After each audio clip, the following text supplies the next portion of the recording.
So listen, look, I'll give you a 10,000 foot shot of this from an energy level. If you were thinking about a resource investment that's looking at energy, we have an infinite resource. We have no decline curve. We have a 60% exposure to the TI price.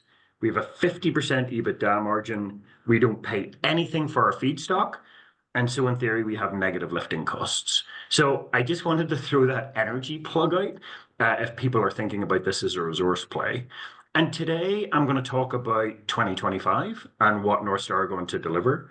So the first thing we're going to do, and the absolute ruthless focus of this company this year, is delivering our first operating facility in Calgary. Constructing right now, about to go into commissioning in Q1, and that is our focus for 2025. The second focus is obviously to rapidly develop our new sites, and we'll talk about that. And then the third focus is to talk about, and we'll talk about this today as well, is to develop our growth portfolio. This market is huge, and I'll be able to describe a little bit about how we're approaching it.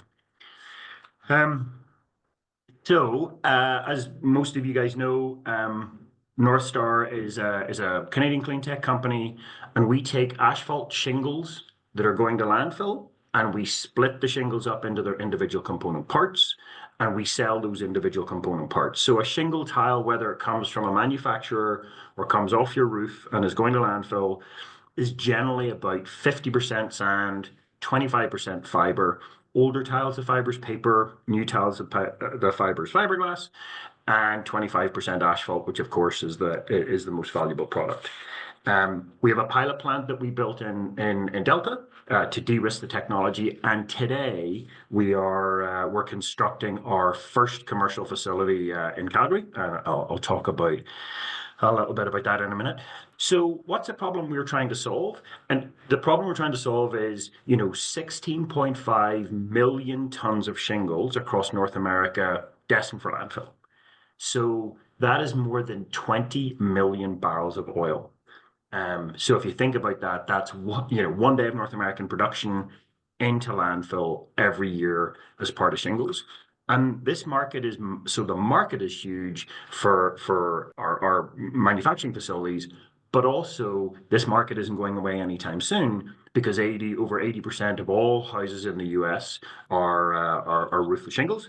Obviously, because they're the lightest, they're the cheapest, and they're the longest lasting feedstock and roofing material. And the industry also recognizes this as well. So, a couple of years ago, the Asphalt Roofing Manufacturers Association, so that's the big association that has, TAMCO, ICO, Owens Corning, all the big guys in it. They came out with a strategy statement that they want to divert 50% of all shingles going to landfill by 2035 and 100% by 2050. And just to give you a bit of an indication of market size, if you take a base case Northstar facility, processing 40,000 tons a year of shingles, that would require 200 facilities by 2035 and 400 facilities to solve the problem. So the market size that we're addressing here is absolutely huge. Okay, so then next question is, well, how do you make money?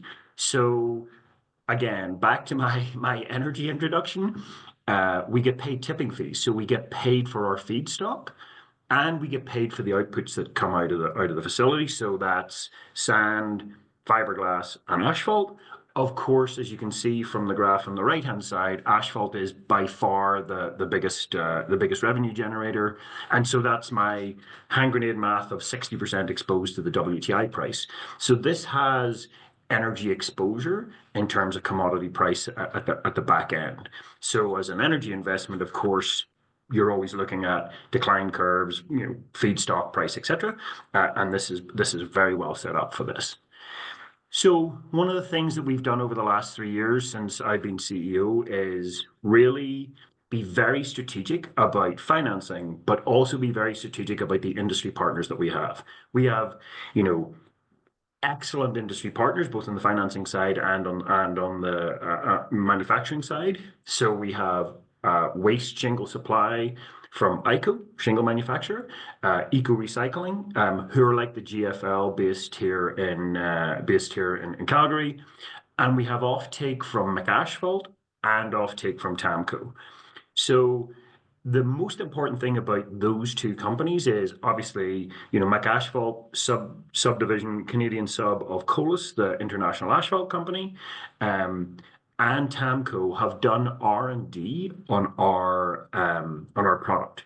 So I mean, I always kind of use the phrase we're a 45 million Canadian company and we've got $1 billion R&D division, because those partners have helped us develop the product, being part of our engineering team, looking at the facility, et cetera, et cetera. So the R&D that's been going into our support from these guys has been huge. And then if you add the finance guys, so BDC, Emissions Reduction Alberta, CVW Cleantech, the due diligence that these companies have done is a huge reassurance to investors. So I don't have to wave my arms and tell you to believe our technology works. This list, plus the list of financiers, should make anybody who's even thinking of investing in the company, very, very comfortable that the due diligence has been done for months on end with our team and these partners. And then the most important thing, and actually the most important PR that we ever did, was on the 15th of January this year, where we showed this final video, which was the last major piece of equipment being installed in the Calgary facility. Now, during that video, I said during Q1 we would do mechanical completion, electrical completion, and start commissioning the facility, and that I can tell you today is completely on track. So end of last year, first major piece of equipment went in, and now during Q1, mechanical completion, electrical completion, and starting to commission the facility. Again, as I've said pretty broadly, by the middle of the year, we expect Calgary to be up at kind of operating conditions, and that still remains the case as we are today. So from an investing perspective, and again, this isn't to throw anybody under the bus, you do not have to worry about me waving my arms and asking you to believe me with respect to this facility. It is being built. It will be commissioned in Q1, or commissioning will start in Q1, and that is probably the most important message that you'll hear today, as well as kind of where we are with growth. So one of the questions that investors often ask is, where's the feeds? Do we have feedstock? The answer for Calgary is yes. Manufactured feedstock from ICO, so manufactured waste, and roofing products, off tear-offs coming off roofs from Eco Recycling. Next question, obviously, is, are you funded? And of course we are for Calgary. We have the BDC loan. We have 7.3 million of infinitely non-dilutive funding that came from Emissions Reduction Alberta and Alberta Innovates. And then we used the equity that came in from Tamco. So again, one of the biggest US shingle manufacturers made a strategic equity investment for us, and that's the equity we've been using to build Calgary. And then the most important kind of question, of course, is, well, what are the economics? And look, I always use the sort of hand grenade math that says if we build a base facility, so 40,000 tons a year, we'll deliver a kind of revenue of about 10 million, and we'll deliver an EBITDA of about 5. So those are the numbers I always kind of use when I'm doing my hand grenade math. The most important part about that, though, is that assumption is a 40,000 ton a year processing facility. That's running one shift. So that's 15 hours a day, 15 tons an hour, 10 hours a day, 6 days a week. And the only determinant about that production rate is the amount of shingles that are available. So if we had 80,000 tons available, we could run 2 shifts. The capex doesn't change. You just add the night shift. And so in theory, for an 80,000 ton facility, the numbers double. So, you move to, again, hand grenade math, you move to an EBITDA of 10 million bucks. So that's really important when you think about the valuation of this company, because people are like, okay, well, listen, all right, so that you need to get lots of shingles into your facility, you need to run it 24/7, how are you going to do that? And this is why it's really important to think about where we are with the valuation today, and I'll talk a little bit about that later. But if you think about our next three facilities, so already identified, so permitting already started, site identified in Hamilton, permitting already started, working through the details on the lease, engaging with the government in terms of government support as well. So Hamilton, well and train. Site selection for US1 ongoing. And again, we already have the offtake location that US1 production is going to the TAMCO facility in Frederick in Maryland. So that defines where our site searches are going, and those are progressing well. And then obviously Vancouver, where we had the pilot plant, offers the opportunity to retrofit, as long as we can get the conditions, the commercial conditions right for the site. And that's the other thing that's going on in parallel. So if you think about the valuation of the company again, we have three facilities that we know exactly what to do. So I don't have to stand up and tell you, hey, you should value the company like this, and you have to believe me because I've got some kind of grandiose idea about how to grow it. These are literally clear next steps. And importantly as well, the future is bright because you can see the portfolio that's being developed. And we always used to talk about the portfolio with respect to kind of three steps. So number one, understand the asphalt price in the region. Number two, understand the tipping fee. But now the third thing that we're looking at as well is, and can that plant go to 24/7? So is this a $10 million EBITDA plant? And if you think about, look at that growth curve, as we leave 2026, the potential to be, have four facilities and add three per year. I mean, if you take an EBITDA EV multiple for midstream of 10, that's $100 million worth of value potentially added with each plant. And so the only thing that's important about this slide, which shows where we are now, and it shows the market cap, including the preferred, market cap today at 37 and a half. When we use that number, 49 million, and including the preferreds at 59, that's not even one plant. So, and the last thing I will say is if you look at the 23 facilities, so our growth curve to get to 2030 is 23 facilities. But if you think about what the industry needs, by 2035, so 5 years later, it needs 200. So that's the huge market we've got. And really just to round off, I mean, I would say again, Arlen, look, this last year, the stock started to react because people were now seeing real evidence. It's no longer a believe me stock. This year we will be showing people we have de-risked this technology to a point that this is all about how quickly we can roll it out now. And my view is, if you think the value of the stock is half a plant, and we have a straightforward plan to get to 4, as I always say, I think we're hugely undervalued. So that's my usual pitch there. Yeah. Right on. Thanks, Aidan. Always a compelling story, very unique for sure. I know shareholders are happy this year with how you delivered, which is great. As questions roll in, one that stands out for me, what about these new tariffs that are being threatened and imposed? How does that affect your business? Run through that. I think that's a pretty key message right now. Yeah, well, look, I think if you think about our business, so the success of our business is that we have a deployable model. So I'm not sitting in Canada trying to collect all the shingles for the US, producing oil and sending it back. And exactly the same way the other way around.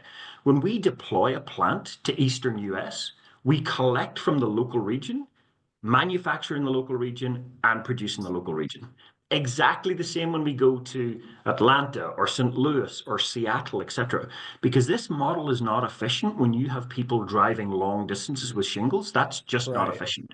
Totally. So the beautiful thing about our business model is if you have a city of 1 million people or more, we can come and deliver a plant there. It's completely deployable. And as we've said, look, the capex for a new facility is about 15 million Canadian, 5 million of associated costs.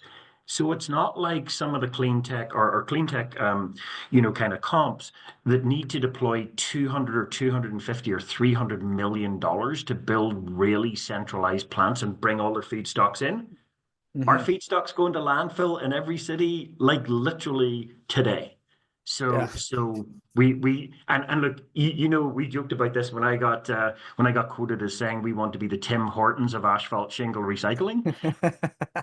So that's literally what we want to be. So tariffs as you deploy in a local region are pretty immaterial in our view. Hmm. Speaking of 2030, you talk about all these plants that are needed. You don't even scratch the surface of what's needed by 2035, really. Can you grow faster by partnering with other big money? Mean, I think the answer to that is yes. I mean, as you know, when we so step number one is de-risk the technology, and then step number two is to go, okay, technology's de-risked, that's great. So how fast can we roll those out? You've seen companies that have got way over their skis because they don't have the right processes and organization in place. So it's really important as we come out of proving Calgary and kind of demonstrating to everybody that it works, is to get the team together that can actually do that and ramp up the run rate. There's two ways to do that. I think one is building ourselves, but also is the licensing model, whereby as we think about those three criteria for our market, like number one, asphalt price, number two, tipping fee, number three, can they go, is there enough shingles to go 24/7? Then if there are other areas that people want to be in that don't kind of meet that criteria, licensing is very effective, but we need to probably build, 3 to 5 plants to make sure it's like a total cookie cutter. Um, and then that's another very, very effective route to market is via licensing. So I think we would do both. But again, it's all about getting the right organization and controlling the growth because I do not want to get over our skis. Hmm. We got a minute to answer this question. What possibilities do you see for reinvestments in the company apart from the opening of new plants? Do you need significant debt for future plants? Mean, I think whenever we're kicking out the EBITDA, I think that's just an efficient way to finance it. And Aaron, you and I have chatted about it. We have significant funders who have said to us, "Listen, we're just waiting to see how Calgary goes, and then we're good." Because once you take a technology and you de-risk the technology, the only thing is how fast can you roll them out. And of course, for funds, for debt providers, etc. That's a perfect way to do it because the debt coverage is done, and it's literally just like it's like a Tim Hortons. Yeah. Okay. Now you got 30 seconds to answer this one. This is my question. Do you see any opposition to what you're doing from the government, from any of these municipalities that you're going into? Like they got to be all over this. So I go to a municipality and say, okay, I'm going to spend the capital. You can divert 80,000 tons away from your landfill. I'm going to create between 15 to 20 jobs and create a revenue that you can tax of 20 million per year. How do you like me now? Yeah, there you go. Drop the mic. There you go. End of conversation. Aidan, thanks so much. You're very compelling. You're very approachable. Again, any investors, reach out. Aidan's always answering questions, always ready to talk to investors, which I think is a really important attribute of a good CEO. Thanks, my man. Speak to you soon. Yeah, thanks so much, Aidan. Take care.